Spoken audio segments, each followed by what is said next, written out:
या संस्था विषय पर कभी टिप्पणी नहीं करते हैं, हमारी मर्यादा नहीं है वो। हमसे सिद्धांत पूछा जाता है तो हम कहते हैं, और सिद्धांत हमसे पूछा गया कि चमत्कार के बारे में आप कहिए, तो हमने कहा ऐसा कोई चमत्कार हमने नहीं देखा है और हम देखना चाहते हैं, और कोई दिखाना चाहे तो कई जगह अवसर है। हमने जोशी मठ का नाम लिया था कि वहाँ पे इस समय समस्या है, आए कोई दिखाए, तो कोई तो नहीं आया ना। हमने केवल बागेश्वर महाराज को थोड़े कहा था।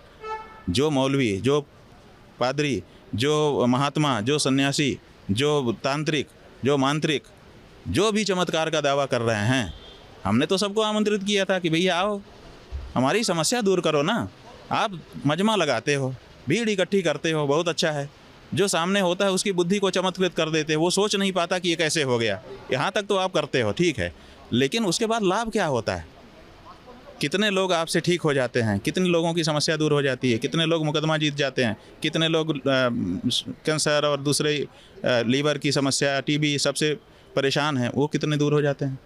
वो उसका डाटा तो ये लोग कोई दिखाते नहीं है कि देखिए ये है, और प्रामाणिक डाटा केवल कह देने से नहीं कि लाखों ठीक हो गए।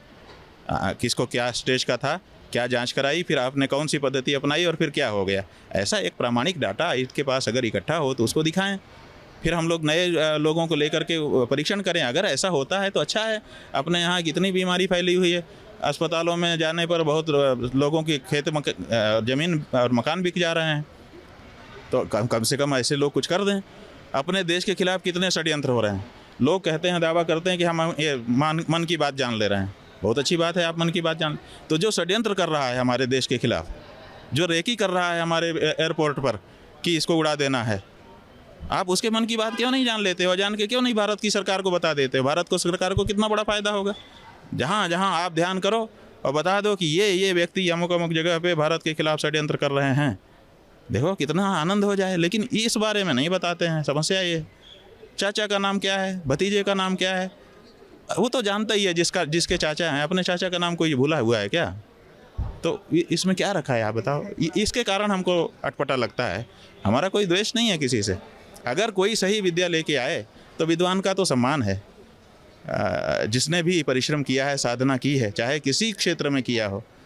कौन ऐसा दुष्ट व्यक्ति होगा जो साधना का, विद्या का सम्मान नहीं करेगा? हम भी करने को तैयार हैं, लेकिन हम ऐसी मतलब हल्की बातों में नहीं जाना चाहते हैं। और हम ये चाहते हैं कि लोग इसमें ना जाएं, क्योंकि इससे उनको कुछ उपलब्धि नहीं होती है। थोड़े दिन घूम फिर के फिर किसी और जगह पे भीड़ लगाने लगते हैं। सवाल ये है कि रामचरितमानस की प्रतियां उत्तर प्रदेश में जलाई जाती हैं, ठीक है ना। उत्तर प्रदेश में भारतीय जनता पार्टी का शासन है, योगी आदित्यनाथ जी मुख्यमंत्री हैं, और सब लोगों को ठीक से पकड़ा भी नहीं जाता है। उनको तुरंत पकड़ा जाना चाहिए था, तुरंत उनके ऊपर कड़ी कार्रवाई होनी चाहिए थी, तुरंत उस बारे में चीज़ें होनी चाहिए थी। तो अब जला दिया, जला देने के बाद चल रहा है ऐसे ही वक्तव्य पे वक्तव्य। आप कई लोग हमसे कह रहे हैं फेसबुक पर कि शंकराचार्य जी क्यों नहीं बोल रहे हैं। भाई सवाल है कि शंकराचार्य जी के पास अख्तियार क्या है। हमारे पास पुलिस होती तो हम अभी तक जिन जिन लोगों ने माचिस जलाई है ना रामचरितमानस के विरुद्ध, हम अभी तक खड़ा कर देते, खड़ा कर दिया जाना चाहिए। इस तरह की चीज़ें इस देश में नहीं फैलनी चाहिए। और ये राजनीतिज्ञ जो हैं, ये बहुमत कहते हैं कि बहुमत जिसके पास होगा वही होगा। तो अभी रामचरितमानस के बारे में सर्वे करवा लो देश में, बहुमत किसके पक्ष में है? रामचरितमानस के विरोध में है कि पक्ष में है?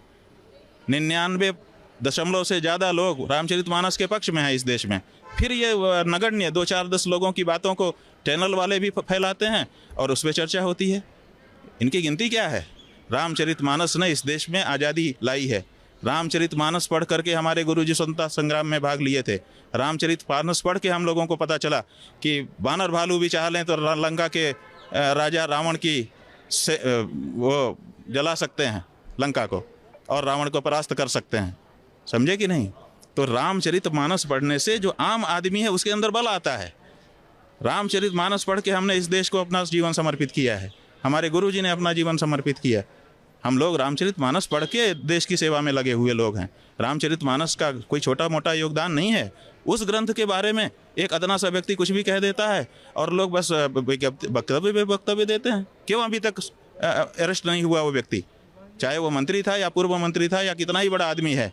रामचरितमानस जैसे ग्रंथ, जो कि अघोषित रूप से भारत का राष्ट्रीय ग्रंथ है, राष्ट्र में सबसे ज़्यादा इस समय पढ़ा सुना कहा जाने वाला ग्रंथ रामचरितमानस है, क्यों उसका अपमान करने वाले अभी तक खुले घूम रहे हैं? और खुले उनको आप घुमाओ और वक्तव्य हम दें, ये कैसे होगा? किस तरह की कार्रवाई होगी? कड़ी कार्रवाई, उनको अरेस्ट किया जाना चाहिए, फास्ट ट्रैक कोर्ट बैठा देना चाहिए कि भाई धर्म ग्रंथ का अपमान सबसे बड़ा अपमान होता है। अगर वो दोषी हैं उनको दंड करो, आपके कानून में जो भी दंड की व्यवस्था है वही कर दो। हम कहते हैं 1 दिन की सज़ा करो, लेकिन सज़ा तो कर दो, सज़ा याफ्ता तो हो जाए वो क्यों नहीं कर रहे हो आप? उसमें क्यों विलम्ब करते हो?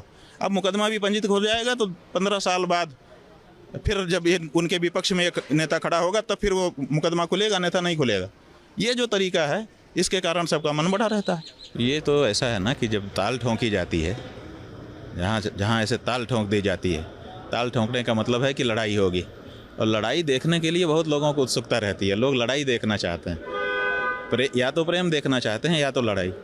फिल्में 2 ही कारणों से चलती हैं, या तो प्रेम दिखाया जाता है या तो लड़ाई दिखाई जाती है। तो लड़ाई में भी बहुत लोगों की रुचि होती है, तो उस रुचि को जागृत करते हैं ऐसे लोग ताल ठोंक ठोक करके। ये कभी लड़ते नहीं हैं। देखिए ये केवल ताल ठोकने वाले लोग हैं, चाहे इधर हों चाहे उधर हों।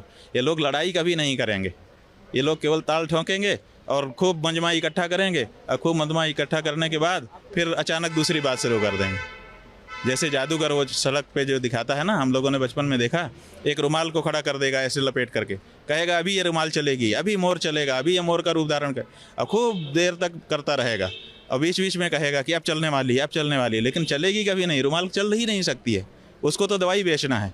तो जब सारे लोग इकट्ठा हो जाएंगे, कहेगा कि ये वाली दवाई ले लो, इससे ये ठीक हो जाएगा, और 10 20 50 लोगों को बेचा, फिर उठा लिया रुमाल, चल दिए। ऐसा वाला मामला है।